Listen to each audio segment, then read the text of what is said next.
Bonjour à toutes et à tous, j'espère que vous allez bien. Je voudrais vous dire trois choses. La première, c'est une recommandation. Allez visionner la vidéo d'Idriss Aberkane sur la violence psychiatrique commise au prétexte du corona et le cas du professeur Kakumo, je crois, un économiste de la fac de Perpignan, interné de manière irrégulière et tout à fait hallucinante et antidémocratique, interné en psychiatrie.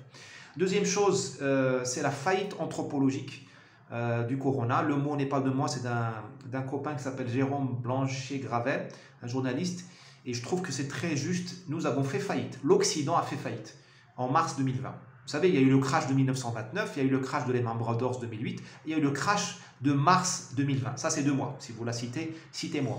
Mars 2020. Nous avons abdiqué de notre mode de vie, de nos valeurs, de la liberté, des droits de l'homme. L'Occident s'est démenti de manière cinglante et honteuse en race campagne en mars 2020. Et depuis, il ne cesse de se démentir. Jadis, il était interdit d'interdire, maintenant il est désiré d'interdire.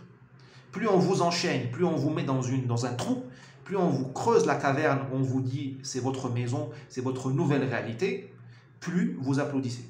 Eh bien, ça s'appelle une faillite anthropologique. Troisième point, je vous ai dit qu'il y en avait trois, le troisième c'est George Floyd. George Floyd est mort, voilà, il y a eu le procès, le policier a été condamné de la prison, certainement le procès a été globalement correct, certainement le policier méritait de faire de la prison, il y a eu certainement un crime commis, il n'y a pas de problème. Mais attention à ce qui accompagne le cas George Floyd.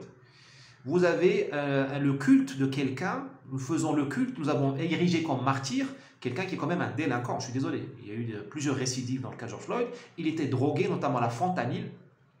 Je ne dis pas qu'il est mort à cause de la fentanyl, mais il était drogué pendant le moment de sa mort. Nous faisons le culte de quelqu'un qui n'a rien à nous dire. Franchement, George Floyd, il n'a rien à nous dire, c'est pas Jésus, c'est pas Napoléon, c'est pas Jeanne d'Arc.